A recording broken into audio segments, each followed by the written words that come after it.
Hi, everybody. Welcome back to Utah Mammoth Daily. Tusks up, and let's get into things. So, Utah holds the final wild card spot with 39 points, 2 points above the San Jose Sharks, who have 2 games in hand on Utah. And Utah is tied, as we recording this, on Monday morning. Utah is tied for the NHL lead in games played with the New York Rangers. Yeah. So there's that. It's been a very busy start to the season for the Mammoth. They are in wild card position, which is where pretty much everybody had them to start the season before that hot streak kind of threw everybody's vision out of whack, including my own. I'm not going to say I was better than that. I still think Utah is basically a lock for the playoffs, just looking at the teams around them in the standings. Teams like the Jets, even though they did claw back in that game, Utah kind of allowed them back into that game rather than anything Winnipeg did well. And then you have teams like the Blues, who have a negative 30-something goal differential. Trade rumors are spinning around that team like a freaking tornado. And other teams like Calgary, who has been on a hot streak, but it's not sustainable. Nashville, Chicago is now out. It has their 2 best players out for a little while.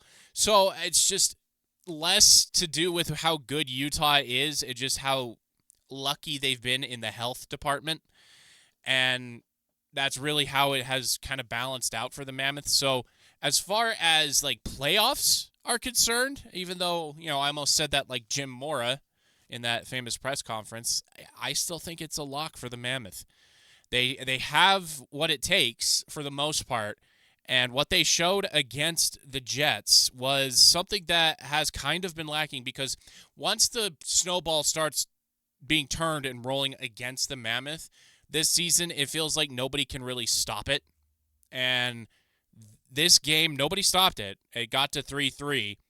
And once overtime started, though, Dylan Guenther took over. And after Kevin Stenlund battled for that face-off, it was all Guenther until he passed it off to Clayton Keller, Stellar Keller, as you see there, for the game winner. So a little bit of backbone, not much, but enough to get a win against a team that is really struggling right now in the Winnipeg Jets. Interesting stat, though.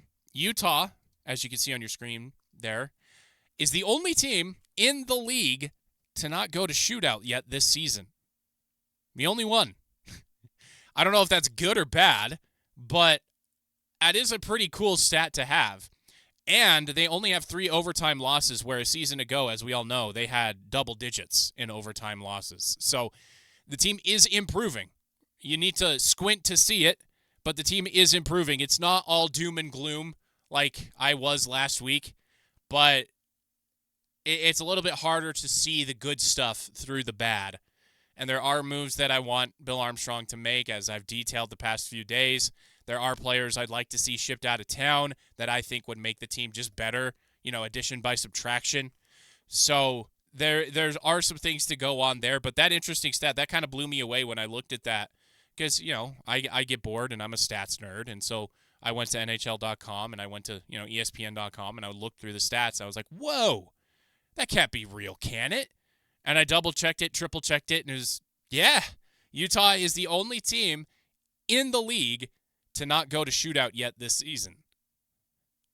That's pretty cool. And they only have 3 overtime losses, so it's not like they just give up. It's just like, no, we don't want to go to shootout. So we're just going to let one in. No, it's just an interesting stat. It's one that beggars belief, really. I don't understand it, but it is cool to kind of say that a little bit. Just be like, yeah, our team has never gone to shootout. We don't need them. Stellar Keller here. I mean, Clayton Keller, he's the captain for a reason. Personal tragedy, all of that stuff. He's still showing up and showing out most games. Against more physical teams, that top line kind of shrinks away and hides. But 4 points in his last 3 games. He scored the game winner against future Olympic teammate Connor Hellebuck in overtime.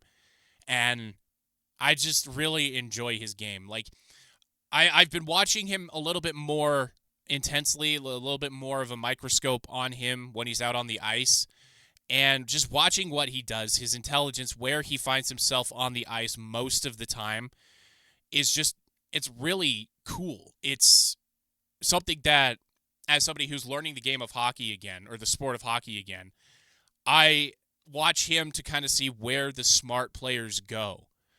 Because, watching guys like Sidney Crosby, Alexander Ovechkin, Nathan McKinnon, Cale Makar, it's like they have like the skills and everything, and Clayton Keller does too, to a certain extent.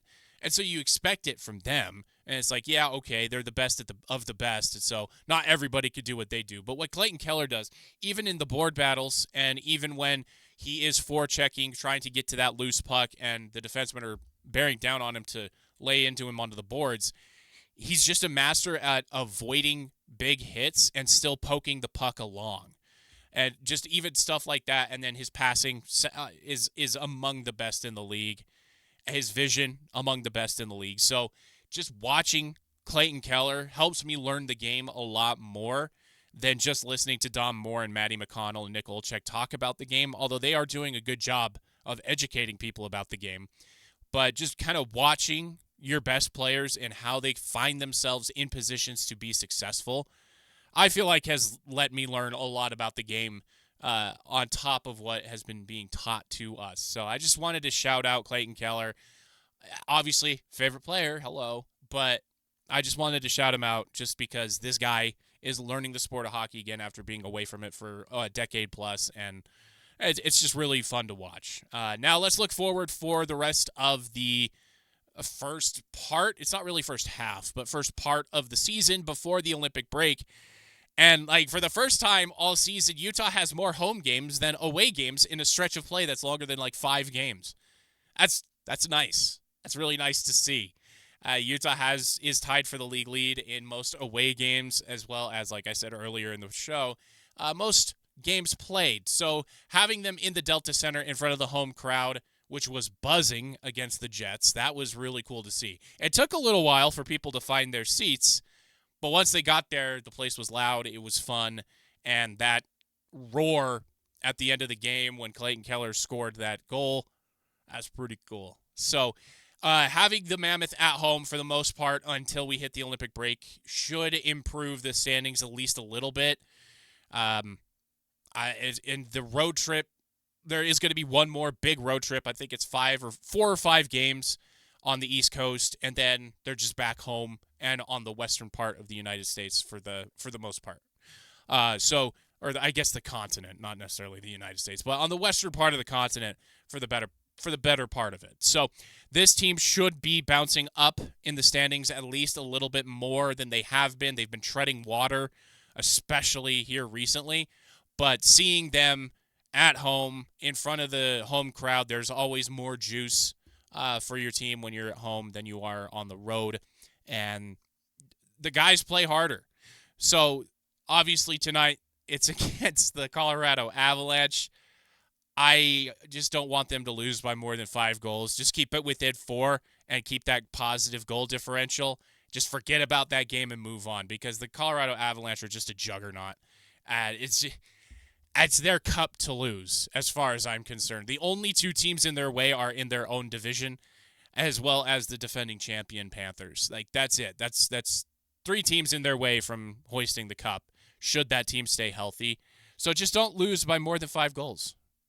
So we can keep that positive goal differential, so that fun stat can also remain, where Utah is the only team not only to not have to go to a shootout, but have a positive goal differential in the wild card race. I like that stat too. So hit that subscribe button, Tusks up, and I will see you guys tomorrow.